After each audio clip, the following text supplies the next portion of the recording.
Hey guys, I hope you are all well. I'm saying hey guys, assuming that people are watching these. Hopefully they are. It is a really nice sunny Tuesday afternoon. I have actually got a moon boot on right now because I can no longer be trusted to walk. So I'll show you. I have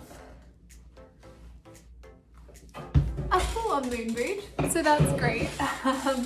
I essentially was just like walking on Friday night and managed to roll my ankle and fracture a small bone in it. So that's fantastic. It's really good.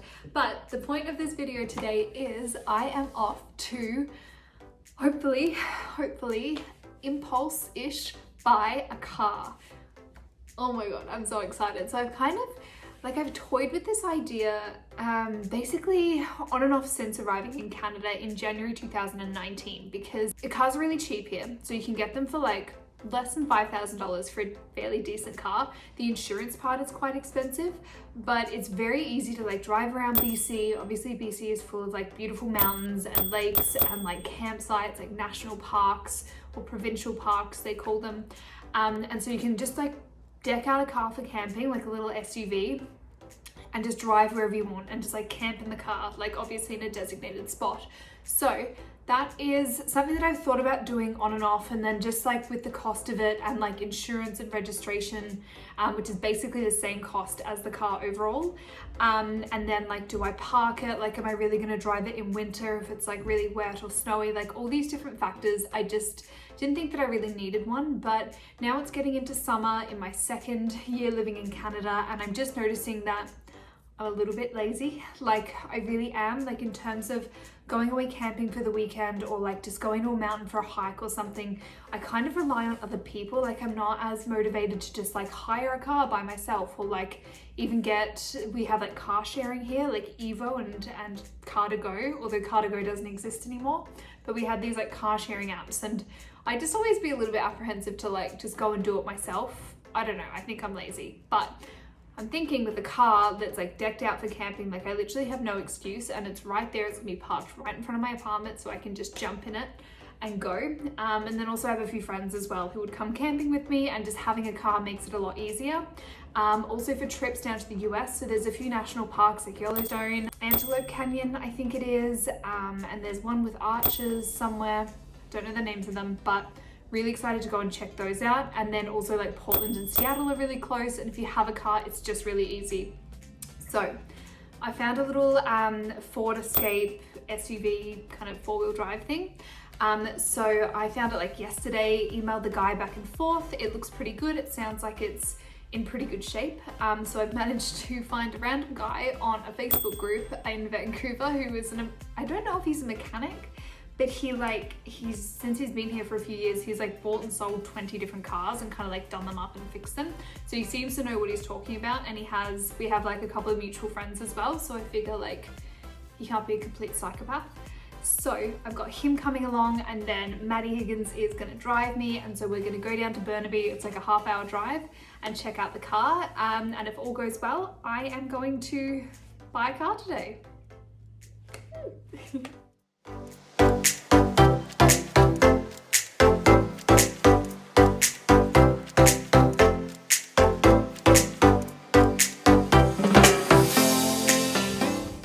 Oh my God, so I'm driving my car that I just bought.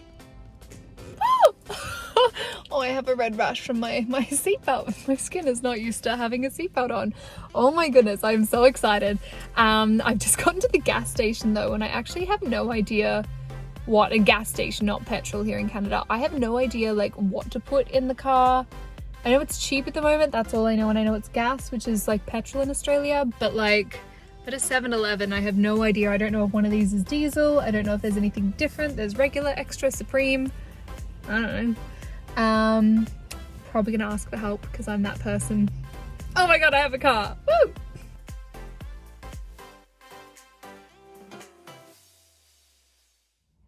Hey guys, it is such a beautiful afternoon in Vancouver. I feel like summer is finally hitting, so I'm so excited to have my car. I've been out like driving it around this afternoon, which has been great.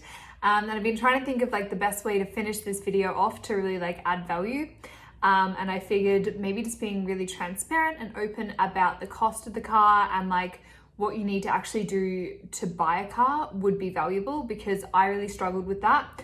It's part of the reason I think I put off getting a car for so long, just because it was this difficult, ambiguous thing to do that was meant to be really expensive. So hopefully this video, I guess, can help those of you who might be considering it just understand like the steps that you need to go through.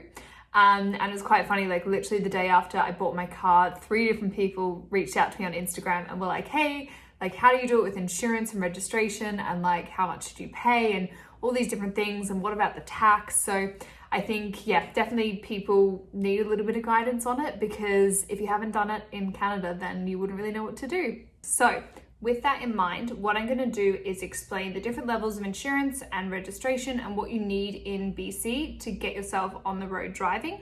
And then at the end, I'm just going to run through what the costs were for me, just so I can be completely clear and transparent on all of that, and so people have an idea of what they're in for. So to start us off, what you need is a BC driver's license. If you don't have one of those, then look online and figure out how to convert your foreign or international one, or sit your driver's license test and get one. So everything is run through ICBC and like standardized through ICBC, which is kind of the, I'm pretty sure it's the government organization that handles driving and licenses. But then you get your insurance through an external broker. So basically the only thing that you have to do with ICBC is get your driver's license and be legally able to drive here. Then what you do is go to a broker. It seems to make the most sense to go to one that is close to where you're buying the car, because you basically can't drive without having all of these things. Like you can't like go to Burnaby, say, and buy a car and get in it and like drive it to an insurance broker. Like you're not allowed to do that. So you need to kind of figure out, I guess, the logistics of how you're going to like buy a car, get all your insurance and registration done for the car that you've just bought, and then put your plates on and be able to drive it home. So there's a bit of like, yeah, just logistics that you have to figure out there. I found an insurance broker that I really liked and I wanted to go through.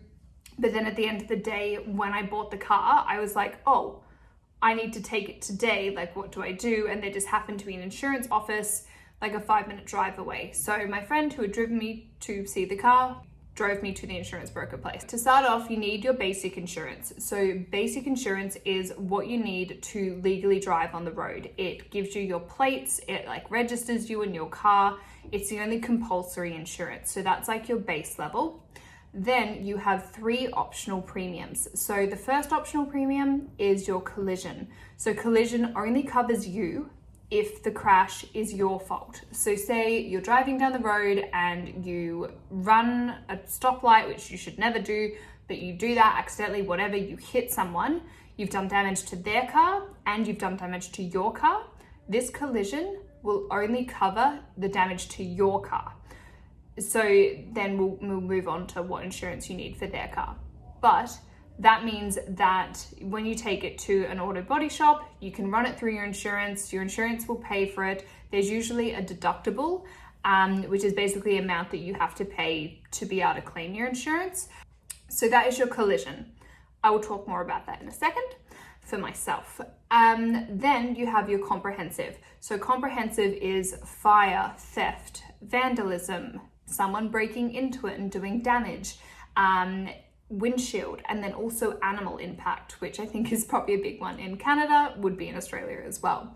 So for this, again, there's a deductible. It can be $300, it can be $500. I had a $300 deductible, and that I think is a fairly important one to have. Next, you have your third-party liability. I think this one is probably the most important one that you definitely need. And like, I don't know, for myself, it's very subjective. It's each person's opinion, but for me, I think this one is very important, because your third-party liability comes into play if you get into an accident and it's your fault. So say you're driving, you accidentally run the stop sign or whatever, you hit a car, you damage your car, yes, that's your collision. You damage their car, you maybe injure someone, they have to go to hospital and they've got, I don't know, whatever, like injuries. The cost of that, like God knows what that could go up to. But if you don't have third-party liability, then you don't have any insurance to cover that. So that is bad. That is like dangerous territory to be in. If you choose not to get third party liability, you are automatically given $200,000 by the brokerage, whatever, the insurance place, or ICBC, $200,000. But at the end of the day, like if you get in a crash and like accidentally seriously injure someone, $200,000 is not going to go very far to like fixing a car, and also like hospital fees and things like that, which is just scary and sad to think about, but it's the reality. So there you have it. You've got your basic, you've got your collision, you've got your comprehensive, and you've got your third party liability. So to break it down for myself and what it actually cost, I'm gonna like put it all up here as well. So the prices for me basically went like this. My car was advertised for $3,500. I went to him, I took my mechanic, non-mechanic car guy with me, and when he checked it out, was like, yeah, basically you need a couple of things done to it too with the oil, but it seems really good, it's a great deal, I think it's good to go. So I then said to the owner of the car who was selling it, I just said, look, I really like the car, I'd love to take it. To be honest, I set myself a bit of a budget and a limit for this. I only really have $3,000 to spend. I will take it off your hands today. I will pay for it in full today if you take it for $3,000. What do you think? And he kind of thought about it for a second and was like, yeah, okay, cool. So good. Car, $3,000. Then we drove to the insurance place, which was conveniently 5 minutes away. So with the insurance place, I already had spoken to a broker that I really liked, and he gave me very like open and honest opinions on things and like what I should get and what I shouldn't get. So I went into the brokerage or the broker firm, whatever you call it, knowing what I wanted. So for me personally, because of the value of my car, I chose not to get collision. The reason for that is because it's not the most expensive car, $3,000. Also, the effect that it has if you get in a crash and then you get your car fixed through your insurance, that affects all of the deductibles of your other like optionals basically. So your comprehensive and your third party, those deductibles are going to go up basically because you're a bad driver and it's more of a risk to have you on the road. So he said, for me, with the value of my car, with the likelihood based on my driving history of me getting into a crash, like I've gotten in one crash before, like years and years and years ago, and it wasn't my fault. We just weighed in the pros and cons and kind of decided whether it'd be worth it for me. Also, if you run it through your insurance when you are in a crash, your collision, then it goes on your driving record for 10 years. So there was just a lot of factors to it that I was like, you know what, for the extra money it was going to cost me, it didn't make sense. So I didn't get collision. Comprehensive, 100%, got that, $300 deductible on that. And then third party liability, so I got $2 million of coverage, and that is, I think, again, a $300 deductible. So all in total, on top of that, what I have to pay is $191 per month for my insurance. To transfer the ownership of the vehicle from the previous owner to myself is $28. And then on top of all of this, what you need to pay, which I'm pretty sure is to ICBC, is a 12% tax. That's basically a change of ownership, buying, selling car kind of tax. In Australia, it would be stamp duty. So here's a little loophole on what you can do. With the 12% tax, you can actually, so that's based on the price of the vehicle. You can actually, and most people do, tell a fib about the value of the vehicle. So for example, I paid $3,000. We told the insurance brokers that I was paying $900 for the car. And when they ask, which they always do, like, why is the price of the vehicle lower than the value of the vehicle? You say there's mechanical issues. So for us, we just said there's transmission issues. This seemed really dodgy, and I was kind of uncertain about it to begin with, because I was like, this is like a formal document and we are lying, and like, what is the point of this other than to save money? And is this really what people do? My friend had told me this before I went, and like literally when I was chatting to the guy and like working out the payment and all that, he's like, oh yeah, for the 12% tax, we will just tell them that that the car was $900. Are you okay with that? And I was like, oh yeah, sure. Because like, at the end of the day, every time the car is sold and like resold, like the government is just making money off that tax. So let's beat the system a little bit. So that is basically the total cost of everything there. When you have then, I guess, done all that, like the paperwork that you need for the insurance brokers is you're going to need your BC license. You're going to need to know the vehicle registration. There's a transfer form that hopefully the person selling the car will have, but maybe check with them. But there's a transfer form that needs to be signed by the person selling the car, and then you sign it as the person buying the car. Then you'll need to pay for it. So you can either choose to pay monthly or pay yearly. If you pay monthly, there is, I think, a $15 fee to enroll in like the monthly payment plan. And then there's a certain percentage on top of that extra that you end up paying. For me, it was just easier to pay 12 months straight up. There's also the option to pay 6 months, but again, you end up paying a little bit more. If you pay 12 months and you sell the car and you don't need your insurance anymore, you can cancel it. There's like a $35 fee or something to cancel it. So for me, I was like, you know what, I'm just gonna pay for the year. It's all done. I don't have to worry about it. We're all good. So in total, I paid $3,000 for the car and $2,400 for my insurance. So $5,400 for a car that I could literally just like drive away. It's amazing. So that's really cool. So from here, what I am going to do is deck out the back of it as like a camper. I have a friend who's done it before, so I'm going to get a kind of professional bed made in it so that I can sleep in it really comfortably and have some nice storage.